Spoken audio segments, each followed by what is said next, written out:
father of 3 children, I'm here this morning to speak on behalf of the Canadian Families Alliance.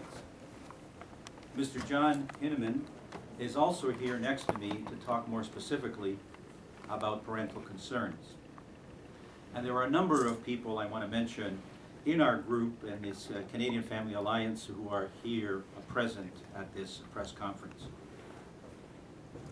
Since the release of the Health and Physical Education document for grades 1 to 8, this is the document in question, there have been numerous parental protests across the province of Ontario against the radical sex education, and I put the word education in quotes, component, also referred to as the sex curriculum. Parents don't object to the content that covers personal hygiene, physical fitness, and healthy living. Parents do reject covering explicit issues and sexual activities even before children reach puberty. Some of these age-inappropriate topics include gender identity, anal and oral sex, the concept of consent, and making a sexual plan. In reaction, parents have protested in Sarnia, Windsor, Ottawa, Peterborough, Oakville, Brampton, Mississauga, Scarborough, Queen's Park, Peel, and even in the Premier's own riding in Thorncliffe Park and other locations. However, the Liberal government has refused to listen to what the majority of parents want and why we're here today. The respect for parental rights and to withdraw completely the sex education sections of the document. Given the inflexible attitude of the government, this newly formed Canadian Families Alliance, a group of concerned Ontario parents coming together from different cultural backgrounds, groups, and beliefs, will hold a family sit-in and march at Queen's Park on June the 7th, 2015 from 2 o'clock in the afternoon to 6 p.m. The event is to protest the sex education curriculum and bring once more to the attention of Ontarians the government's hardline response to the issue. Parents, as first educators of their children, have the right to choose the kind of education they want for their children. The Health and Physical Education document does state that, quote, parents are the primary educators of their children with respect to learning about values, appropriate behavior, and ethnocultural, spiritual, and personal beliefs and traditions. And they are their children's first role models. It is therefore important for schools and parents to work together to ensure at home and school provide a mutually supportive framework for young people's education, end of quote. However, both the document itself and the government's response to parents who have objected to the sex curriculum have totally undermined the role of parents in the education of their children. So instead of respecting parental rights, the government has violated them by refusing to address parental concerns, beliefs, and cultural values. We believe it's the government that is acting as a bully. In view of the government's hardline approach, the Canadian Families Alliance continues to demand that the sex education curriculum be withdrawn. Were the government to introduce it again, it must be done openly and with a fully transparent and province-wide consultation process.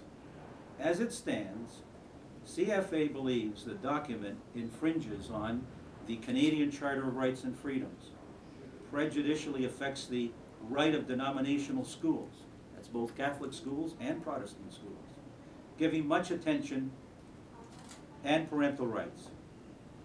The media and the government are currently giving much attention to teacher strikes, Hydro One, and the Pan Am Games. But what's most important for parents is who and what their children will be taught and to have a say in it. The Canadian Families Alliance reminds the provincial Liberal government that sex education curriculum was not an election issue.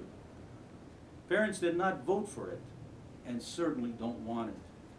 A trustee in Oakville has already presented a motion asking the school board to delay implementation of the sex curriculum, noting, quote, graphic content, end of quote, and the government's lack of parent consultation as was promised.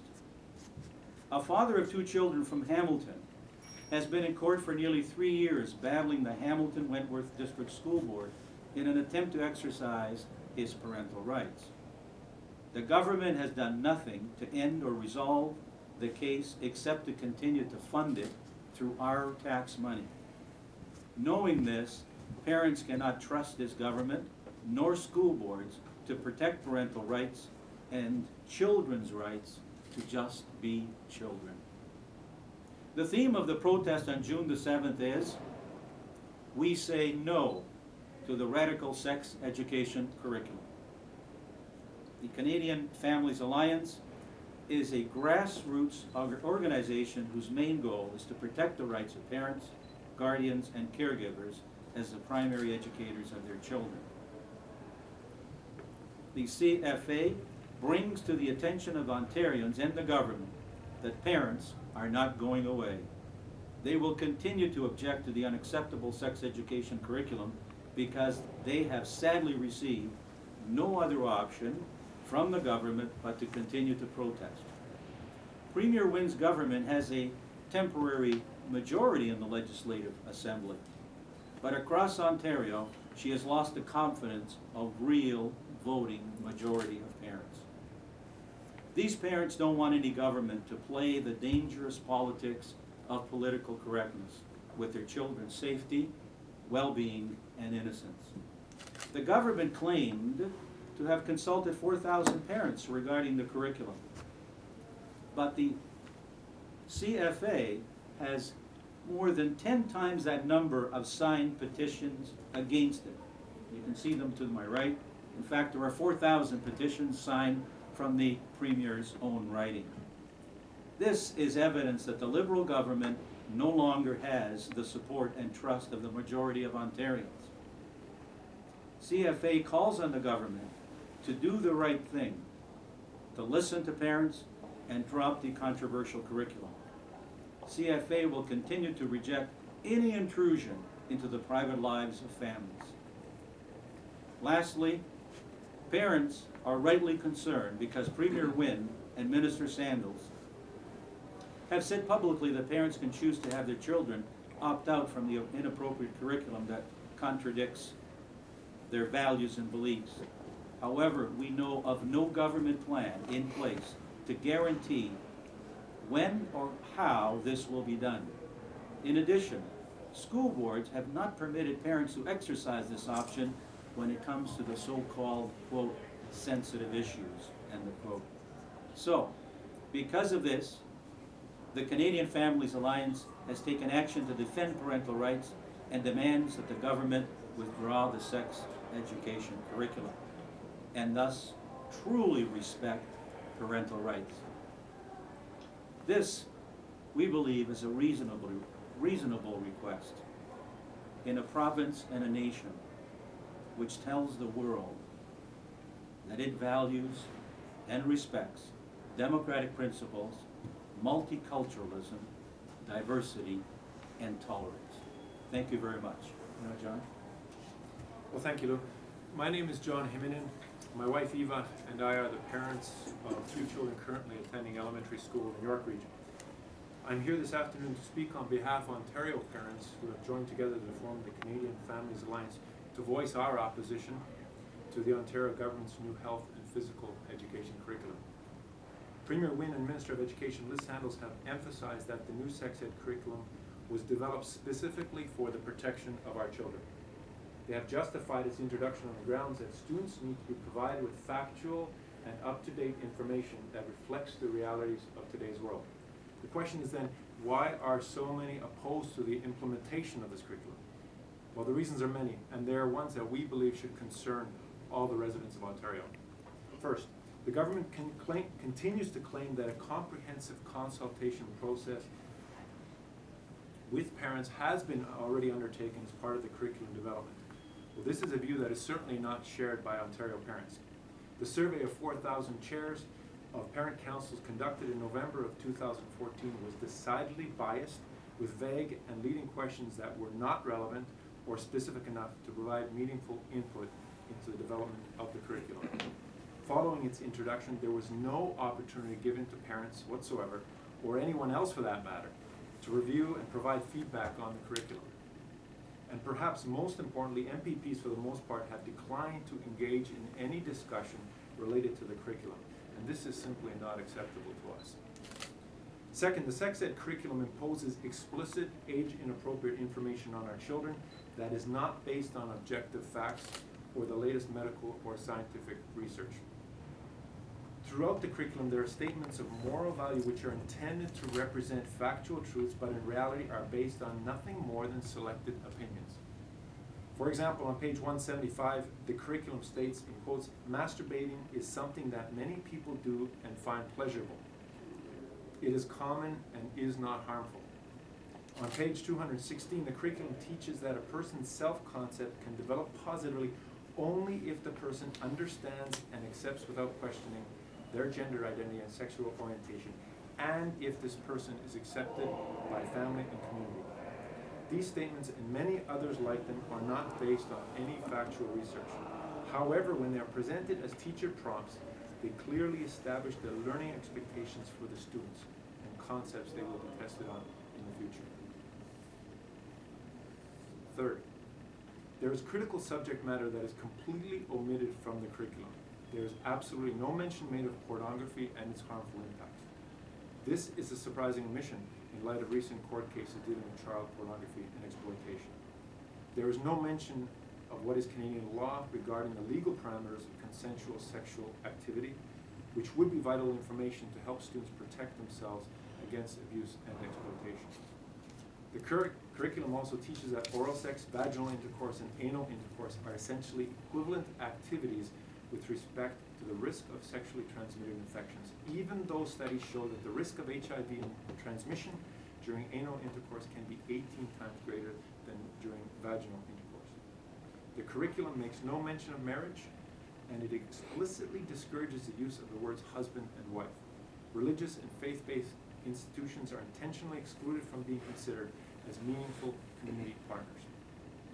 And finally, in a number of recent statements in the media, Premier Wynne has repeatedly emphasized that parents will have the choice to opt out their children from teaching they find objectionable in the curriculum. This, unfortunately, will not be an option. Under the Ontario Human Rights Code, harassment is defined in quotes as engaging in a course of vexatious comment or conduct that is known or ought reasonably to be known to be unwelcome, end quote. Despite the promises of Premier Wynne, it is important for all of us to understand that the very act of withdrawing a student from the curriculum would be considered to be a discriminatory or harassing behavior under the code. The religious accommodation guidelines of Ontario school boards require them to limit practices or behavior in their schools, again in quotes, which may put public safety, health, or the human rights and freedoms of others at risk, end of quote. And this has already happened at various schools across the province. Most recently at a public school in Peel region. School administrators have not allowed exemptions for students from health education classes specifically because the opting out of children was determined to be contrary to the non-discrimination requirements of the code. And so there will be no opt-out for our children from the curriculum. Simply the Ontario Human Rights Code will not allow it. And so in closing, the Canadian Families Alliance calls on Premier Wynne to withdraw the new health and physical education curriculum and to allow us as parents our right to play a meaningful role in the development of a revised curriculum that is truly inclusive and one that respects the diversity of all Ontario families, their beliefs, and their values. Considering all the points that we have presented, we encourage all Ontario parents who care about defending parental rights to join and support the CFA in their march and sit-in on June 7th from 2 to 6 p.m. at Queen's Park. Thank you very much. Thank you, John. We have, for people that are interested, we have a summary of both of our statements. They're here on the at the front if somebody wants to pick one up. And also, if there are questions, I would ask then members of our group, of the Canadian Families Alliance, to come up, the media advisory group. If we want to take questions, we're going to take them as a group. I don't think any one of us wants to simply respond to a question if there are questions. So you can come up, those of you that were in the... Thank you.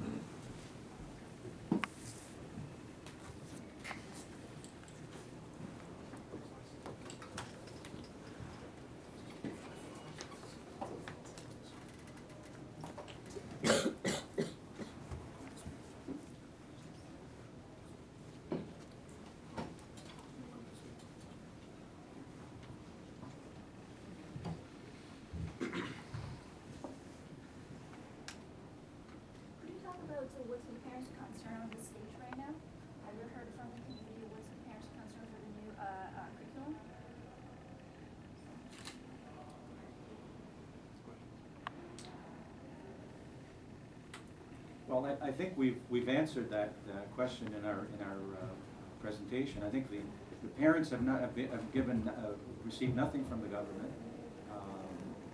No idea as to what they're gonna give us anything and sort of responding to our concern.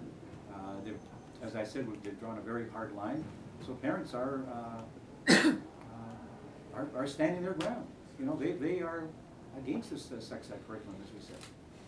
Last month that some of the parents represented had a meeting with Premier Castlemaine, and after the meeting, have her office contact with the parents about the concern? Yes, we sent them email back.